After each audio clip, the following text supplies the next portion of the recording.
विदर्भात सध्या एका नावाची जोरदार चर्चा आहे. ते नाव म्हणजे गौतमी पाटील. लावणी, राजकीय प्रचार आणि त्यानंतर झालेले आरोप प्रत्यारोप यातून पेटलेला मोठा राजकीय वाद सध्या रंगतोय. काँग्रेसने प्रचारासाठी विदर्भात गौतमी पाटील यांना आणल्यानंतर भाजप नेते आमदार सुधीर मुनगंटीवार यांनी जोरदार टीका केली. आता काँग्रेसची एवढी वाईट अवस्था झाली की काँग्रेसचा कोणी नेता चंद्रपुरात यायला तयार नाही आहे, धडकी भरताय. आणि म्हणून काँग्रेसला वाचवायला आता कोण आले? आमच्या आदरणीय गौतमीताई पाटील आले.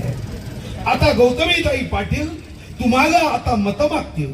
काँग्रेस निवडून आल्यावर मग गौतमीताई पाटील पुन्हा येतील. चिंता करू नका, तुमचे रस्ते मीच करून देते, तुमची सफाई मीच करून देते, नगरपालिकेचे प्रश्न मीच सोडवून देते. एवढी काँग्रेसची अवस्था आहे. मुनगंटीवार यांच्या टीकेनंतर काँग्रेस नेते विजय वडेट्टीवार यांनी गौतमीचा बचाव करताना थेट जातीचं कार्ड काढलं आहे. गौतमी पाटील ओबीसी आहे म्हणून तिच्यावर टीका केली जाते असा आरोप वडेट्टीवार यांनी केला. मग सुधीर मुनगंटीवारनं हिरोईन आणली ते कोणती होते? आता आम्ही आणतो ते एक ओबीसीची पोरगी, कला करते, पोट भरते, कलाकार आहे ती, बहुजन समाजातली पोरगी आहे. तिला आणलं तर यांच्या पोटात दुखते आणि हे माधुरी दीक्षित वगैरे आणलं तर यांच्या पोटात हसते. असे बेईमान आहेत. म्हणून यांना आरोप करायला काही जागा राहिली नाही. आता सांगितलं पट्टे पट्टे पट्टे.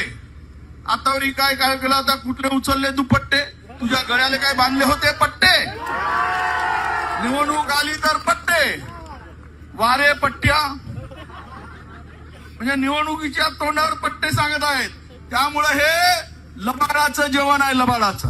खाल्याशिवाय खरं नाही. 10 वर्ष सत्ता आहे, एकालाही पट्टा दिला नाही आणि निवडणूक आली म्हणून बोर्ड लावत आहे.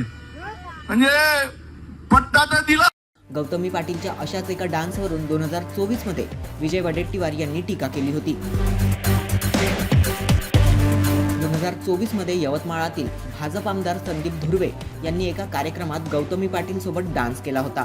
त्यावेळी वडेट्टीवार यांना गौतमी ओबीसी आहे याचा सोयीस्कर विसर पडल्याची टीका आता होते.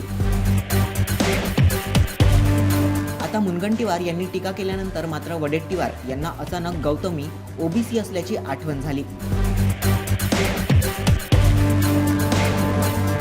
कलाकार निवडणूक प्रचारात येतात आणि निघून जातात, पण त्यांच्या नावानं राजकारण मात्र जोरात रंगतं.